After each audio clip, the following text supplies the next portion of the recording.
Hey guys, welcome to my channel and welcome to my second IB related video. Today we will be talking about IB psychology. I took it at the higher level and I got a 7, so I thought I'd share some of the study strategies that I've used over the course of the 2 years. So let's go! So the IB psychology course is quite content heavy. There's a lot of theories, a lot of researches, and what essentially allowed me to retain the more factual, you could say, components of the course over the course of the 2 years is, in a nutshell, spaced repetition and active recall.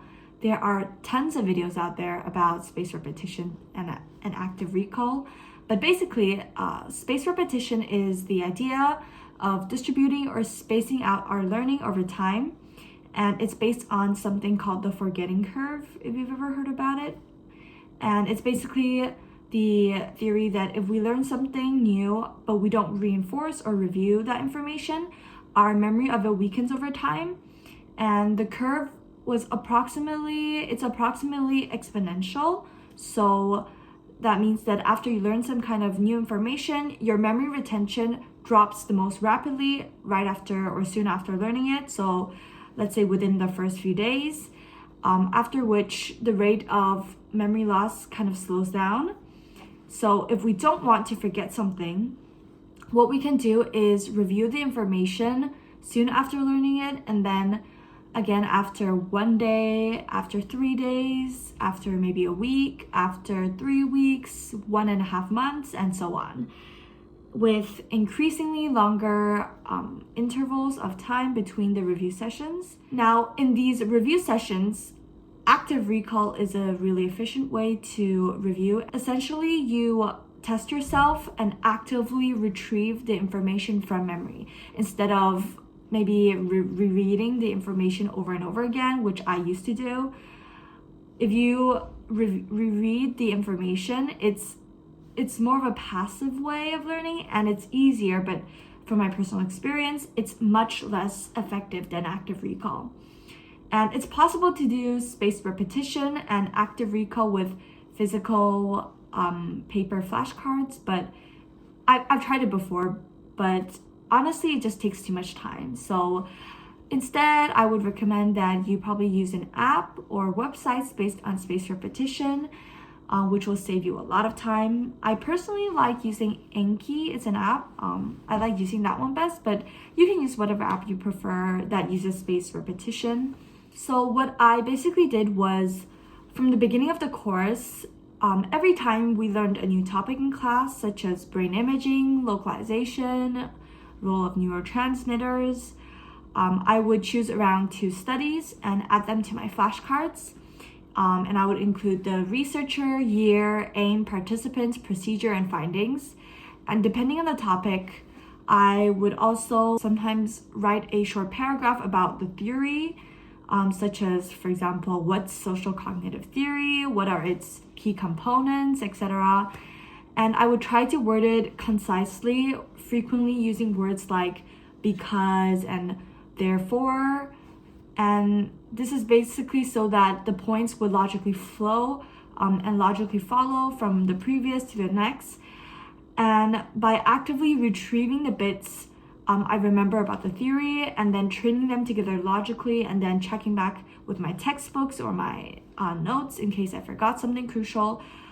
This whole process of actually adding the theory and writing it into a paragraph and adding it to my flashcards, it actually really helped me consolidate the information in my memory.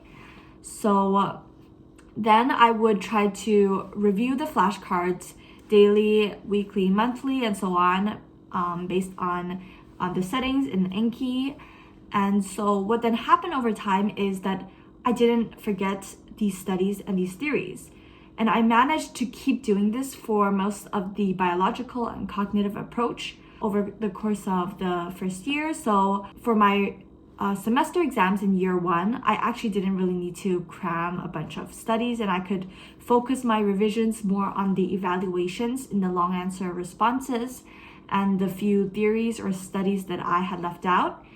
And this made the days before my revision so much less stressful as well, because I didn't need to worry about retaining a bunch of studies in my memory And the day before a psychology semester exam, I still remember that I only went over like all the studies once using active recall, and I used the remaining time to prepare for my long answer questions.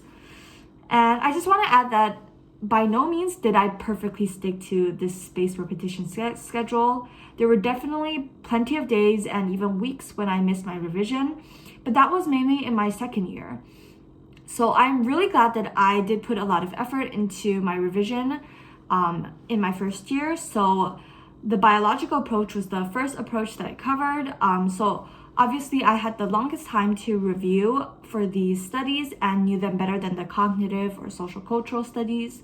And later on, I didn't keep up very well with the spaced repetition for the social cultural approach and the option topic. And I definitely crammed for a few tests.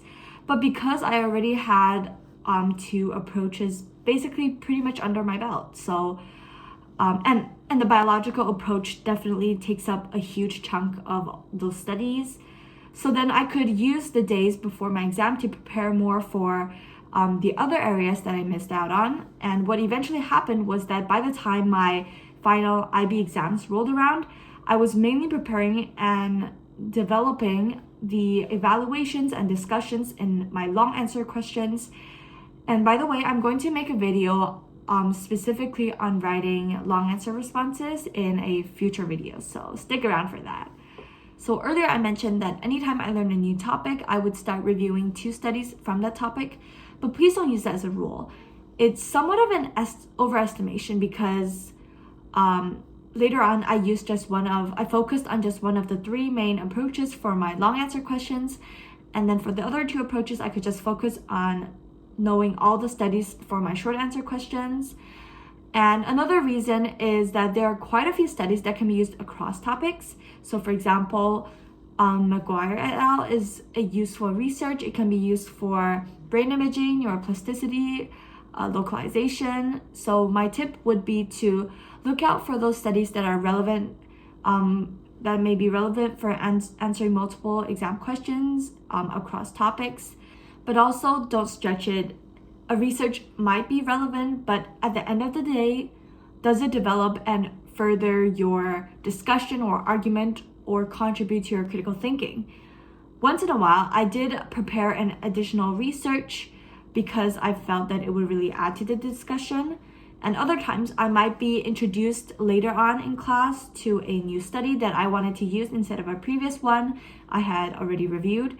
And so the number of studies definitely fluctuated, and it really depends on the arguments that I wanted to build in my long answer questions.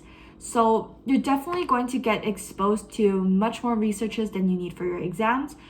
So don't try to memorize every single research that you learn, obviously, but certainly don't ignore them and pay attention in class, because you are going to learn something new that you didn't know before, and you will be better equipped to evaluate and analyze theories and researches themselves, because you have thought about what these different researches with different procedures and findings and strengths and weaknesses, what they review about the common topic or theory that they are studying. Okay, so that was a partial overview of how I studied for IB psychology, and it really was the key to preventing all those studies and theories from becoming overwhelming. My flashcards on Anki, it basically covered the majority of my short answer questions, but for long answer questions, making essay outlines was key, and that's what I'm going to cover in my next video. I hope this video was helpful, and please like, subscribe, comment. If you haven't checked out my previous video on how I got a 7 in IB Math Applications and Interpretation HL, I'll leave a link for that in the description. So yeah, thank you for watching, and see you next time.